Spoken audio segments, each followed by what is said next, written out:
സർവീസിൽ വന്നിട്ട് ഇപ്പോൾ 1 വർഷം കഴിഞ്ഞു. ഇപ്പോൾ നിരവധി കോള് നമുക്ക് ഫയർ കോളുകളായാലും മറ്റ് കോളുകളായാലും നമ്മൾ അറ്റൻഡ് ചെയ്യുന്നുണ്ട്. മെന്നിന്റെ കൂടെ, അതായത് ഫയർമെന്നിന്റെ കൂടെ നിന്നിട്ട് തന്നെയാണ് നമ്മൾ ഈ ദൗത്യങ്ങളൊക്കെ നിർവഹിക്കുന്നത്. അവരുടെ പോലെ തന്നെ, അതായത് വേറൊരു വേർതിരിവില്ലാണ്ട് ഒരേ രീതിയിൽ തന്നെയാണ് മെന്നും അതുപോലെ തന്നെ വുമൻസും ഡ്യൂട്ടി ചെയ്യാറുള്ളത്. അപ്പൊ ഞങ്ങൾക്ക് നല്ല ഒരു എക്സ്പീരിയൻസ് ആണ് ഇവിടെ വന്നിട്ട്. എക്സ്പീരിയൻസ് നല്ലതെന്നല്ല, ഒരു ദുരന്തമുഖത്തേക്ക് നമ്മൾ പോകുമ്പോഴുള്ള ആ ഒരു ടെൻഷനും കാര്യങ്ങളൊക്കെ എപ്പോഴും ഉണ്ടാകും. എന്നാൽ അതിനൊക്കെ നമുക്ക് ഓവർകം ചെയ്യാനായിട്ട് ഇപ്പൊ നമുക്ക് സാധിക്കുന്നുണ്ട്. ഇന്ന് വനിതാ ദിനം കൂടിയായിരുന്നു. രാവിലെ തന്നെ ഇങ്ങനെ ഒരു ടാസ്കിന്റെ ഭാഗമായിട്ട് വരുന്നു. അപ്പോൾ അഭിമാനപരമായിട്ട് തന്നെ ജോലിയിലല്ലേ?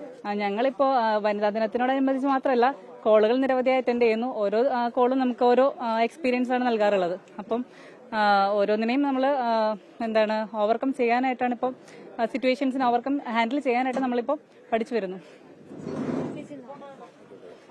നമ്മളൊരു ഫയർഫോഴ്സിന്റെ കീഴിൽ തന്നെയുള്ള സിവിൽ ഡിഫൻസ് വോളണ്ടിയർ ആണ്. നമുക്കും ഇവരെ പോലെ തന്നെ ട്രെയിനിങ് ഒക്കെ കിട്ടുന്നതാണ്. നമുക്ക് ഈ പറഞ്ഞ പോലെ ആദ്യമൊക്കെ ഒരു പേടിയെ, നമ്മൾ ഈ ഓരോ ദുരന്ത ഭൂമിയിൽ ചെല്ലുമ്പോൾ അത് എങ്ങനെ കൈകാര്യം ചെയ്യണം എന്നുള്ളൊരു ടെൻഷനും കാര്യങ്ങളൊക്കെ ഉണ്ടായിരുന്നു. നമുക്ക് അതിനെക്കുറിച്ച് വലിയ അറിവൊന്നും ഉണ്ടായില്ല. പക്ഷേ ഈ സിവിൽ ഡിഫൻസിലേക്ക് വന്നപ്പോൾ നമുക്ക് കൂടുതൽ അവരെ പോലെ തന്നെ ട്രെയിനിങ്ങും കിട്ടി. അതുപോലെ തന്നെ നമുക്ക് ഇതുപോലുള്ള ദുരന്തമുഖങ്ങളെ എങ്ങനെ അഭിമുഖീകരിക്കുക എന്നുള്ളൊരു പ്രാക്ടീസ് നമുക്കായി. സന്ദേശം കൂടി പങ്കുവയ്ക്കാം. ഓരോ വനിതകളും ഇതിലേക്ക് കടന്നു വരണം എന്നാണ് ഞാൻ പറയുന്നത്. അത് 18 വയസ്സ് പൂർത്തിയായ ഏതൊരു വനിതയ്ക്കും ഈ സിവിൽ ഡിഫൻസ് വോളണ്ടിയറിലേക്ക് നമുക്ക് കടന്നു വരാൻ പറ്റും. എല്ലാവരും ഇതുപോലെ തന്നെ ഓരോ നാടുകളിൽ ഇതുപോലെ ട്രെയിനിങ് ഒക്കെ അറ്റൻഡ് ചെയ്ത് സിവിൽ ഡിഫൻസ് വോളണ്ടിയർ ആവുകയാണെങ്കിൽ നമുക്ക് ആ നാട്ടിലെന്തെങ്കിലും അല്ലെങ്കിൽ നമ്മുടെ തൊട്ടടുത്ത് എന്തെങ്കിലും ഇതുപോലുള്ള അപകടങ്ങൾ സംഭവിക്കുമ്പോൾ നമുക്ക് തന്നെ അത് ഡീൽ ചെയ്യാനുള്ള ഒരു ധൈര്യം കിട്ടും.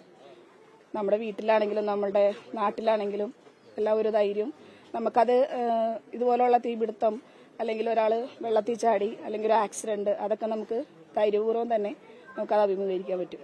സർക്കാർ ഇപ്പോൾ ഈ ഒരു വിജ്ഞാപനം വന്നതിന് ശേഷം ആദ്യമായിട്ട് ജോലിക്ക് കയറിയ ഫസ്റ്റ് ബാച്ച് ആയിരുന്നു.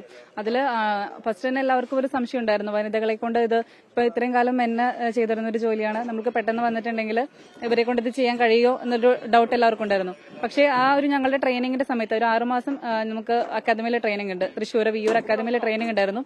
ആ ട്രെയിനിങ്ങിന്റെ സമയത്ത് എല്ലാത്തരം ട്രെയിനിങ്ങും, മൗണ്ടനിയറിംഗിലാണെങ്കിലും ഇപ്പൊ സ്ക്യൂബ കഴിഞ്ഞിട്ടുണ്ട്, പുതിയ സ്ക്യൂബ ടീമിനെ കഴിഞ്ഞു, ഗാനറ്റ്സ് എന്ന പേരിൽ സ്ക്യൂബ ടീം ഇറക്കിയിട്ടുണ്ട്. നമ്മൾ 17 പേരടങ്ങുന്ന ഒരു ഫയറിന്റെ തന്നെ ഒരു ടീമാണത്. അത് കഴിഞ്ഞ ദിവസമാണ് മുഖ്യമന്ത്രി അത് ഔദ്യോഗികമായിട്ട് ഉദ്ഘാടനം ചെയ്തത്, ഗാനറ്റ്സ് എന്ന പേരിൽ. അപ്പം എല്ലാ തരം രീതികളും, അതായത് 30 അടി ആഴത്തിലാണ് ഞങ്ങൾക്ക് അതിനകത്ത് സ്വിം ചെയ്യാനായിട്ട്, 30 മീറ്ററിൽ അത്രയും പോകാനായിട്ട് സാധിച്ചു. അതെല്ലാം നമുക്ക് ഈ ട്രെയിനിങ്ങിന്റെയും കൂടി ഭാഗമായിട്ടാണ്. അതായത് ഈ ട്രെയിനിങ് കഴിഞ്ഞതിന് ശേഷമാണ്, അതായത് ഓടിച്ചായിട്ട് നമുക്ക് പെട്ടെന്ന് ചെയ്യാൻ കഴിയില്ല ഏതൊരു ഇതിനകത്തും.